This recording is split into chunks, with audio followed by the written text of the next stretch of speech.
আউযু বিল্লাহি মিনাশ শাইতানির রাজিম। ক্বালা রাব্বি ইশরাহ লি সাদরি ওয়া ইয়াসসির লি আমরি ওয়াহলুল উকদাতাম মিন লিসানি ইয়াফকাহু কওলি। সম্মানিত দর্শক এবং শ্রোতাবৃন্দ, আপনাদের সকলকে জানাই আসসালামু আলাইকুম ওয়া রাহমাতুল্লাহ। বাংলাদেশের রাজধানী ঢাকা আমরা সবাই জানি। এই ঢাকা থেকে আক্কাস বিন আব্দুর রশিদ সাহেব তিনি মসজিদুল হারামের সাথে পাঙ্গা নিয়েছেন। এর পূর্বে এই দেশে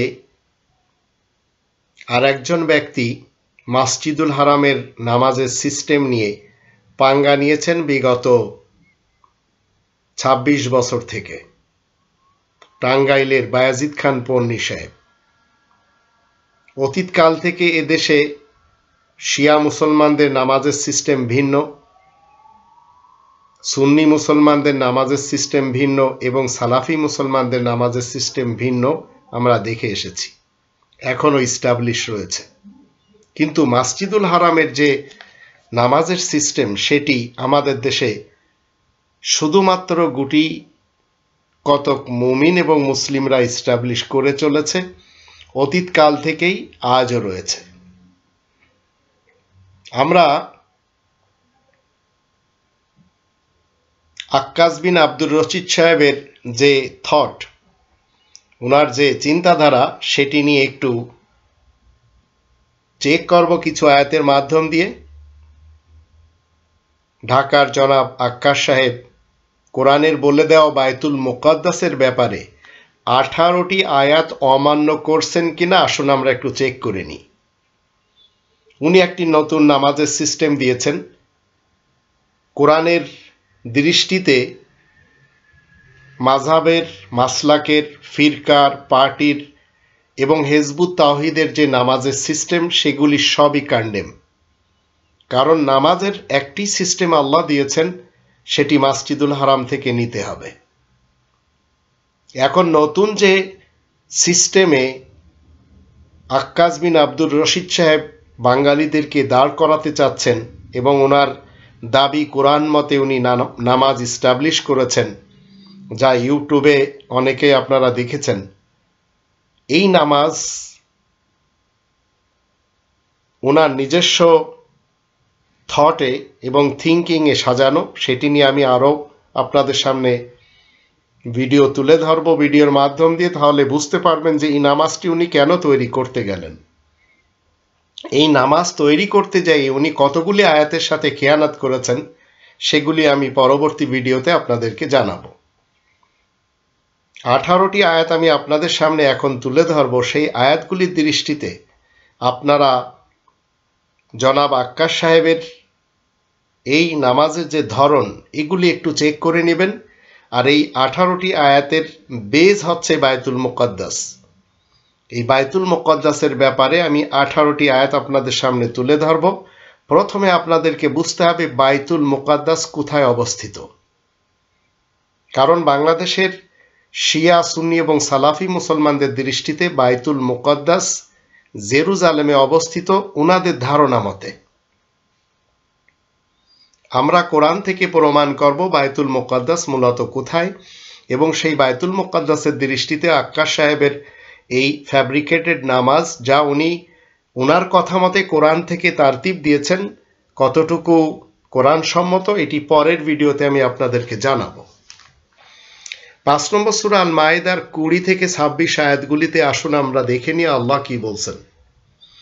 وَإِذْ قَالَ مُوسَى لِقَوْمِهِ يَا قَوْمِ اذْكُرُوا نِعْمَةَ اللَّهِ عَلَيْكُمْ إِذْ جَعَلَ فِيكُمْ أَنْبِيَاءَ وَجَعَلَكُمْ مُلُوكًا وَآتَاكُمْ مَا لَمْ يُؤْتِ أَحَدًا مِنَ الْعَالَمِينَ يَا قَوْمِ ادْخُلُوا الْأَرْضَ الْمُقَدَّسَةَ الَّتِي كَتَبَ اللَّهُ لَكُمْ وَلَا تَرْتَدُّوا عَلَى أَدْبَارِكُمْ فَتَنْقَلِبُوا خَاسِرِينَ قَالُوا يَا مُوسَى إِنَّ فِيهَا قَوْمًا جَبَّارِينَ وَإِنَّا لَن نَّدْخُلَهَا حَتَّى يَخْرُجُوا مِنْهَا فَإِنْ يَخْرُجُوا مِنْهَا فَإِنَّا دَاخِلُونَ قال رجلان من الذين يخافون أنعم الله عليهم ادخلوا عليهم الباب فإذا دخلتموه فإنكم غالبون وعلى الله فتوكلوا إن كنتم مؤمنين قالوا يا موسى إنا لن ندخلها أبدا ما داموا فيها فاذهب أنت وربك فقاتلا إنا هاهنا قاعدون قال رب إني لا أملك إلا نفسي وأخي فافرق بيننا وبين القوم الفاسقين قال فإنها محرمة عليهم 40 سنة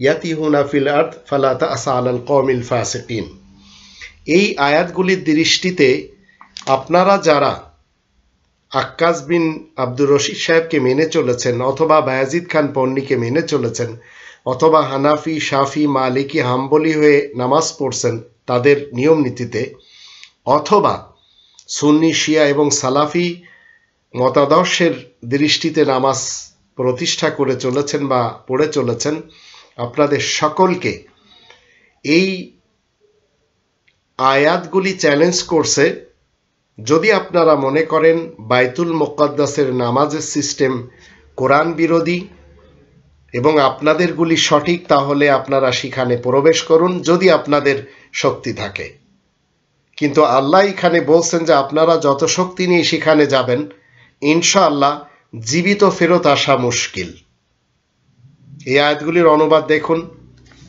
মূসা যখন তার কওমকে বলে হে আমার কওম আল্লাহ তাআলার নিয়ামত তোমরা স্মরণ করো তিনি তোমাদের মধ্য থেকে নবীদেরকে সৃষ্টি করেছেন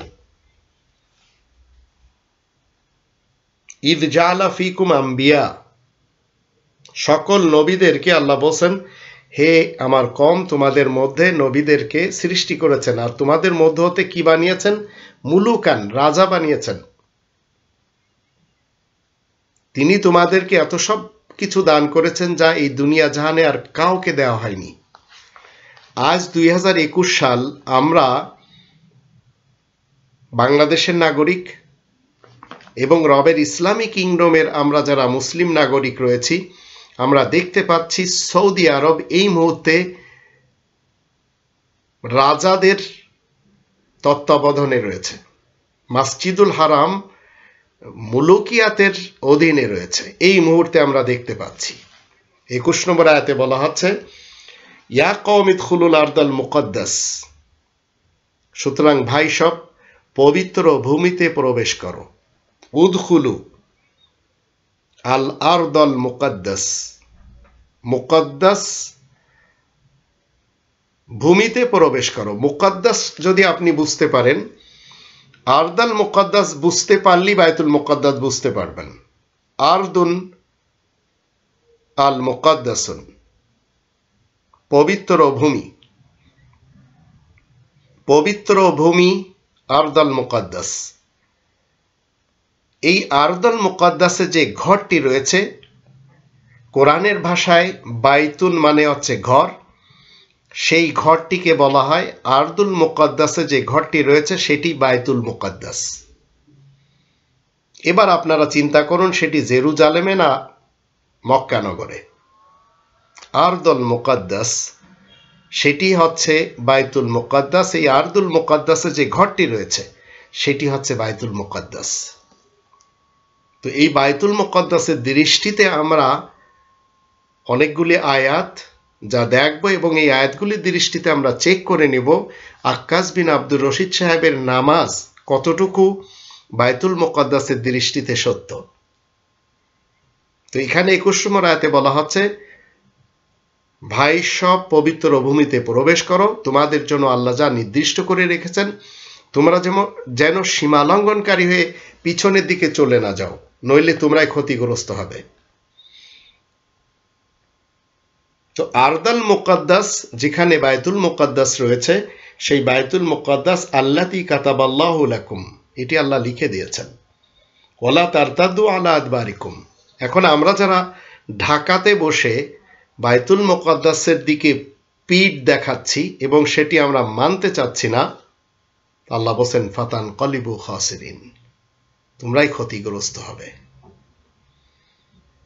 এখন আমরা যখন আজ আক্কাস বিন আব্দুর রশিদ সাহেবের অনুসারীদেরকে বলছি তারা বিভিন্নভাবে আমাকে গালি দিচ্ছেন কোনো সমস্যা নেই এবং পন্নী সাহেবের অনুসারী যারা হিজবুত তাওহীদের অনুসারী যারা তারাও গালি দিচ্ছেন তাতেও কোনো আমার সমস্যা নেই এমনকি যারা হানাফি শাফি মালিকি হাম্বলি তরিকার নামাজ পড়ে যাচ্ছেন আর বাইতুল মুকাদ্দাসের যে নামাজের সিস্টেম সেটি নিতে চাচ্ছেন না তারা অবশ্যই আমাকে পছন্দ করবেন না। কিন্তু আমার কাজ হলো মানুষ যেন পবিত্র ভূমিতে প্রবেশ করে। ইয়া কওম ইদখুলুল আরদাল মুকাদ্দাস, এই আরদাল মুকাদ্দাসে রয়েছে বাইতুল মুকাদ্দাস। বাইতুল মানে ঘর, মুকাদ্দাস মানে পবিত্র। তো পবিত্র ভূমিতে আরদুল মুকাদ্দাসে বাইতুল মুকাদ্দাস রয়েছে। সেখানে যদি আপনি প্রবেশ করেন তাহলে 3 নম্বর সূরা আল ইমরানের 97 আয়াতের মধ্যে বলা আছে ওমান দাখালাহু কানা আমিনা, সে নিরাপদে এসে যায়। তো আল্লাহ বলেন তোমরা যেন সীমা লঙ্ঘনকারী হয়ে পিছনের দিকে চলে না যাও, নইলে তোমরা ক্ষতিগ্রস্ত হবে। ওয়ালা তারতাদু আলা আদবারিকুম ফাতানকালিবু খাসিরিন, যেই আপনি মানুষকে কোরআনের এই আয়াতগুলির দৃষ্টিতে বলবেন তখন তারা কি বলবে? যা আজ আক্কাস সাহেবের অনুসারীরা বলছে, তারা বলে ওহে মুসা, ক্বালু ইয়া মুসা ইন্না ফিহা কওমান জাব্বারিন, তারা বলে হে মুসা সেখানে তো জবরদস্ত এক কওম বাস করছে, এই কিং ফ্যামিলি, আমরা তো আর প্রবেশ করছি না যতক্ষণ তারা সেখান থেকে বেরিয়ে না যাচ্ছে। তারা যখনই বেরিয়ে যাবে সেখান থেকে তখনই আমরা প্রবেশ করব। তো ঢাকা থেকে নামাজের সিস্টেম তৈরি করা হচ্ছে টাঙ্গাইল থেকে, অতীতে তৈরি করা হয়েছে বাগদাদ থেকে, এবং বিভিন্ন শহর থেকে নামাজের সিস্টেম তৈরি করা হয়েছে।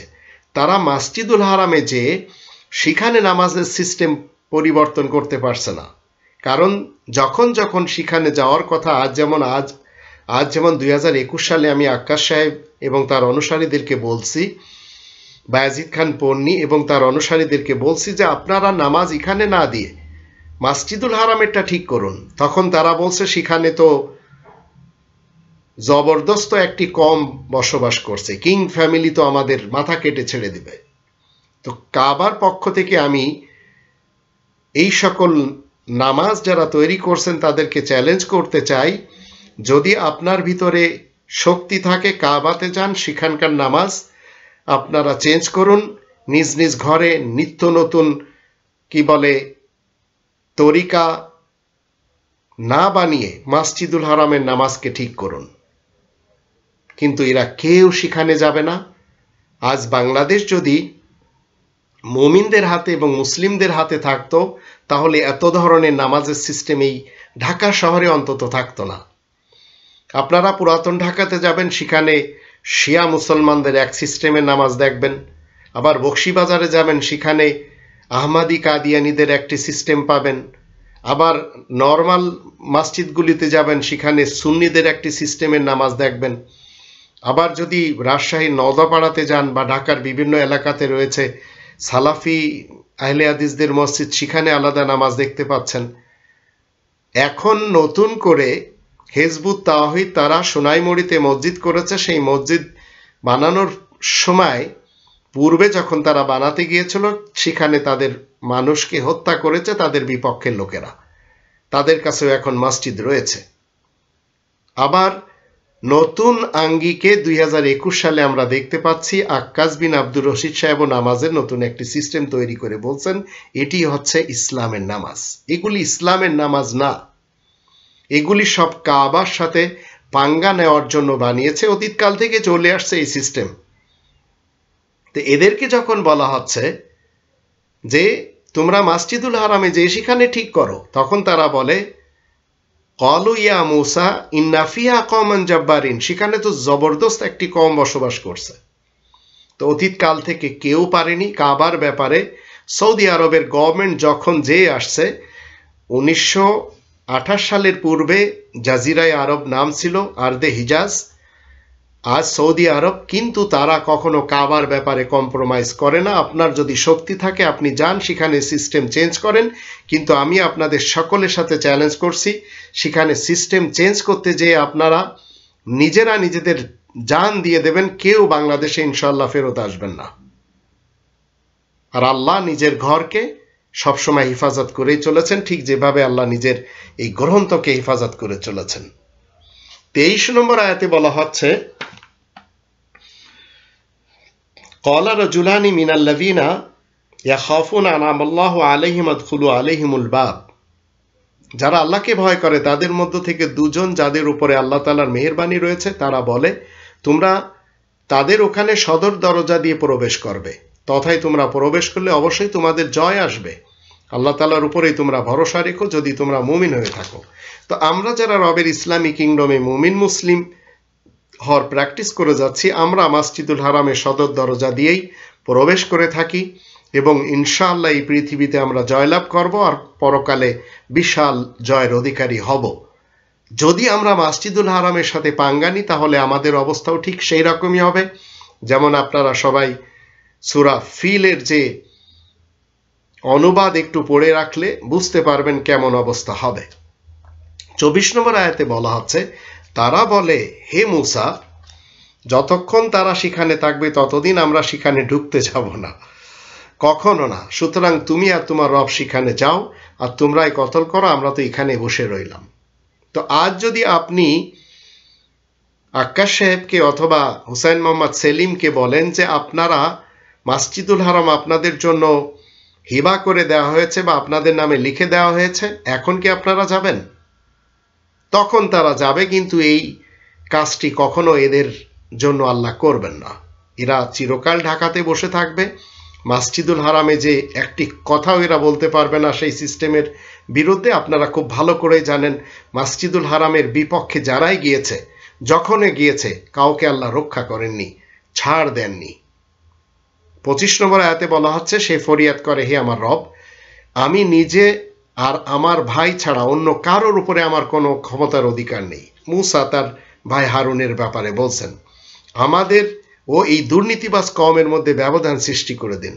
তো আমি আমার ছোট ভাই আব্দুল্লাহ এবং আমার অনেকগুলি বোন রয়েছে, অনেকগুলি ভাই রয়েছে বাংলাদেশে, তাদের সকলকে নিয়ে ঠিক এই ফরিয়াদ আল্লাহ তাআলার কাছে আমি করতে চাই যে আমি নিজে আর আমার ভাই এবং অন্য কারোর উপরে আমার কোনো ক্ষমতার অধিকার নেই। আমাদের এবং এই দুর্নীতিবাজ কওমের মধ্যে ব্যবধান সৃষ্টি করে দিন। আমার নিজের ফ্যামিলির, আমার রক্তের ফ্যামিলির যারা, আমার ফ্যামিলির অনেকেই হজ করেছেন, কিন্তু তারা কোরআনের বিধান মতে হজ করতে রাজি নন। যদিও তারা সেখানে গিয়েছেন, কিন্তু সেখানে যে কোনো কথা বলেননি। তারা ঠিক যে মাযহাব এবং ফিরকা মতে নিজ দেশে বসবাস করতেন, সেই অবস্থাতে তারা সেখানে গিয়েছেন, সেখান থেকে ঠিক সেইভাবে ফেরত এসেছেন, একটু চেঞ্জ হয়নি। আমার আপন ভাই বোনদের এবং আমার আপনদের মধ্যে যারা গিয়েছেন তারা আজ আমার শত্রু, আমার তাতে কোনো কিছু যায় আসে না। তো আল্লাহ বলছেন 26 নম্বর আয়াতে, আল্লাহ ইরশাদ করছেন, সেই দেশে ওদের জন্য 40 বছর পর্যন্ত হারাম করা হলো। দুনিয়ার বুকে ওরা যাযাবরের মতোই ঘুরতে থাকবে। সুতরাং তুমি দুর্নীতিবাজ কওমের অবস্থা দিকে আফসোস করবে না। তো আজ আপনারা যারা কাবার বিপক্ষে নামাজের সিস্টেম তৈরি করে দিচ্ছেন, আপনারা হয়তো 40 বছর বাঁচবেন, এর ভিতরে দুনিয়া ছেড়ে চলে যেতে হবে। বায়েজিদ খান পন্নী সাহেব যখন তৈরি করেছেন তারপরে 40 বছরও তিনি বাঁচেননি। তো আক্কাস সাহেব, ইনাকেও চ্যালেঞ্জ করা হচ্ছে, ইনিও 40 বছরের ভিতরে চলে যাবেন, কিন্তু কাবার নামাজ চেঞ্জ করতে পারবেন না। নিজেদেরকে এরা বদলাতে চায় না, এরা কোরআনকে এবং কাবাকে বদলাতে চায়। এবার আসুন, কাবার প্রথম ইমাম কে ছিলেন এবং কাবার ইমামতিতে কোনোদিন কি নামাজের কোনো সিস্টেম, কোনো ধরনের পরিবর্তন হয়েছে?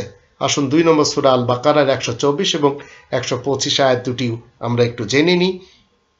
যদিও আক্কাস সাহেব এই আয়াত দুটির সাথে যেভাবে অনুবাদ করেছেন সেটি জুলুমি করেছেন এই আয়াত দুটির সাথে। বিশেষ করে 2 নম্বর সূরা আল বাকারার 125 নম্বর আয়াত, সেই আয়াতের সাথে তিনি পাঙ্গা নিয়ে ইউটিউবে একটি ভিডিও দিয়েছেন। আল্লাহ বলছেন, ইব্রাহিমকে যখন তার রব কয়েকটি বিষয়ে পরীক্ষা করলেন, وَإِذِ ابْتَلَى إِبْرَاهِيمَ رَبُّهُ بِكَلِمَاتٍ فَأَتَمَّهُنَّ قَالَ إِنِّي جَاعِلُكَ لِلنَّاسِ إِمَامًا قَالَ وَمِنْ ذُرِّيَّتِي قَالَ لَا يَنَالُ عَهْدِ الظَّالِمِينَ। ইব্রাহিমকে যখন তার রব কয়েকটি বিষয় পরীক্ষা করলেন আর ইব্রাহিম তা পূরণ করে, তখন আল্লাহ বললেন, তোমাকে আমি প্রত্যেকটি মানুষের জন্য সর্বযুগে ইমাম বানিয়েছি। ইব্রাহিম বলেন, আমার সন্তানদের মধ্য থেকেও কি ইমাম বানানো হবে কাউকে? আল্লাহ বললেন, ক্বালা লা ইয়ানালু আহদি যালিমিন, জালিমরা আমার অঙ্গীকারের আওতায় আসবে না। তো তো ইব্রাহিম যখন ইন্নি জাইলুকা লিন্নাস, লিন্নাসের অর্থ হলো প্রত্যেকটি মানুষের জন্য।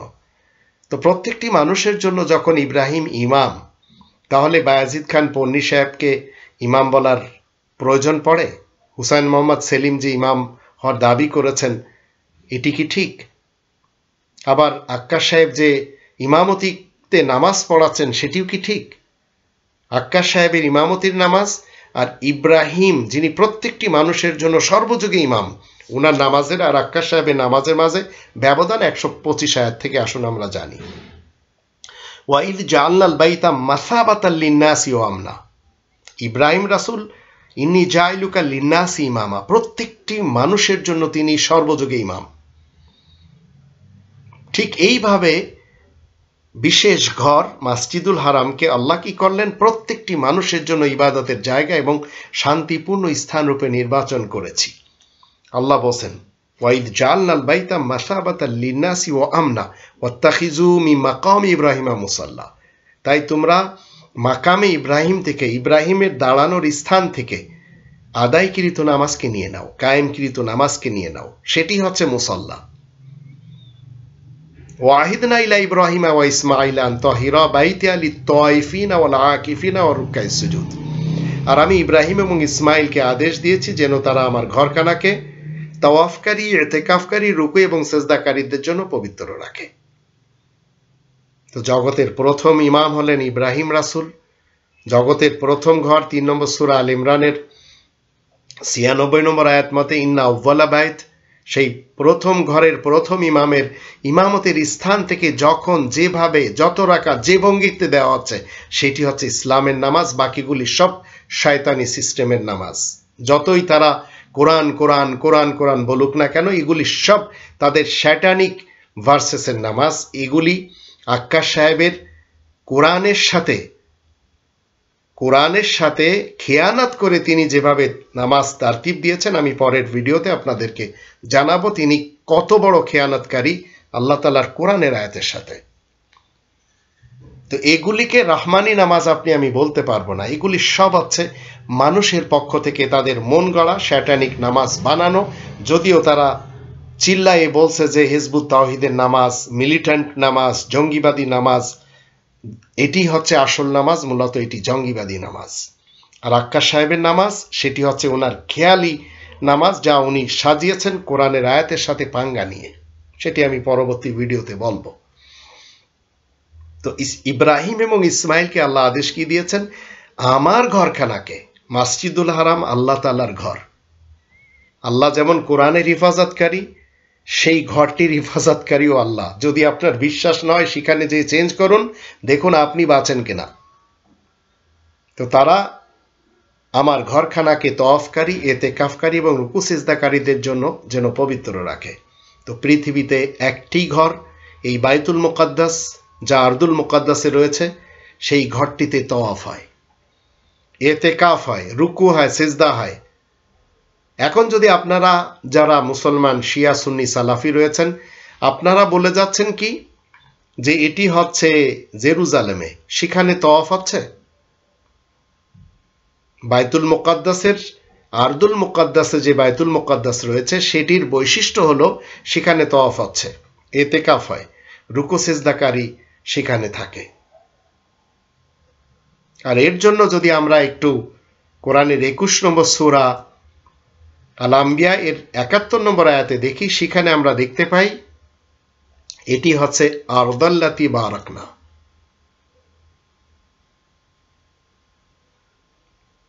এই বারাকনা শব্দটি আল্লাহ বলছেন যে আমি আরদাল মুকাদ্দাসের যে বাইতুল মুকাদ্দাস, সেখানে আল্লাহ বলছেন আমি বরকত দিয়েছি। তাই 21 নম্বর সূরা আল আম্বিয়ার 71 নম্বর আয়াতে বলা হচ্ছে আমি তাকে আর লুতকে বাঁচিয়ে নিয়ে যাই সেই জায়গায় যেখানে আমি সারা জাহানের জন্য বরকত রেখে দিয়েছি। এটি হচ্ছে মক্কার বাইতুল মুকাদ্দাস। 42 নম্বর সূরা আশ-শুরা এর 7 এবং 8 আয়াত দুটি থেকে আমরা জানব, সেখানে আল্লাহ রাব্বুল আলামিন কি বলছেন? এই ঘরটি হচ্ছে গোটা পৃথিবীতে যত গ্রাম রয়েছে, সমস্ত গ্রামগুলির মা। তাই উম্মুল কুরা শব্দটি আল্লাহ ব্যবহার করেছেন। উম্মাল কুরা, এই পৃথিবীতে আল্লাহ তাআলার ইসলামী কিংডমে যত গ্রাম রয়েছে সমস্ত গ্রামগুলির মাতা গ্রাম হচ্ছে এই মসজিদুল হারাম মক্কা নগর। তা আল্লাহ বলেন 42 নম্বর সূরা আশ-শুরা 7 এবং 8 আয়াত দুটিতে, আমি তো এভাবেই তোমার কাছে ওহী যোগে স্পষ্ট ভাষায় এই কোরআন নাজিল করেছি যেন মক্কা এবং তার চারিপাশে গোটা পৃথিবীতে যারা রয়েছে তাদেরকে সতর্ক করতে পারো, আর সেই সমাবেশের দিন সম্পর্কেও সতর্ক করতে পারো, যাতে কোনো সন্দেহ নেই একদল মানুষ জান্নাতে যাবে আর একদল মানুষ দোজখে যাবে। ফারিকুন ফিল জান্নাহ ও ফারিকুন ফিস সাইর, একদল জান্নাতে থাকবে একদল দোজখে থাকবে।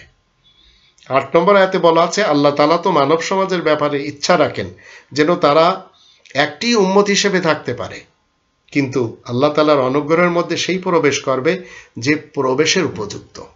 আর জালিমরা তো এমন যাদের কোনো বন্ধু কিংবা সাহায্যকারী বলতে কেউ নেই। তো আজ পৃথিবীতে একটি নামাজের সিস্টেম আল্লাহ দিয়েছেন, কিন্তু আপনারা নিজেদের গদি চমকানোর জন্য, স্টেশনকে চমকানোর জন্য হরেক রকমের নামাজ তৈরি করে নিয়ে বলছেন আপনারটাই খাঁটি দধি। আল্লাহ তো শান্তিপূর্ণ একটি নগরের কথা বলছেন 95 নম্বর সূরা 3 নম্বর আয়াত, ওয়াহাদাল বালাদিল আমিন। আর এই শান্তিপূর্ণ নগর একটি প্রমাণ, এটি মক্কা নগর, এটি জেরুজালেম না। আর 106 নম্বর সূরা কুরাইশে 3 নম্বর আয়াতে বলা হচ্ছে ফালিয়াবুদু রব্বা হাদাল বাইত, সুতরাং মানুষের উচিত এই পবিত্র ঘরের মহান রবের ইবাদত করা, এই বিশেষ ঘরটির যিনি রব।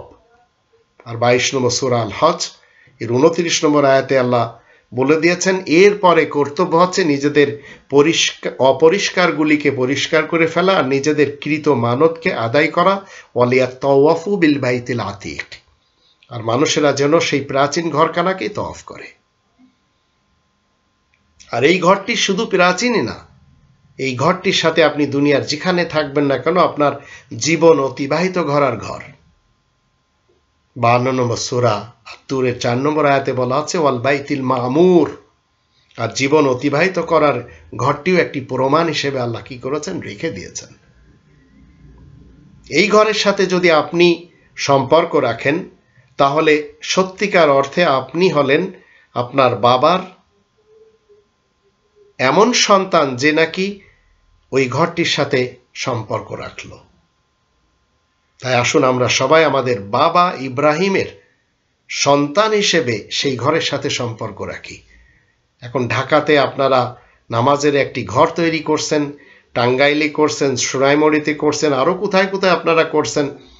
বাঙালি জাতিকে একটু স্থিরভাবে ইবাদত বন্দেগী করতে দিন এবং তাদেরকে কোরআনের দিকে এবং কাবার দিকে ফেরত নিয়ে আসুন।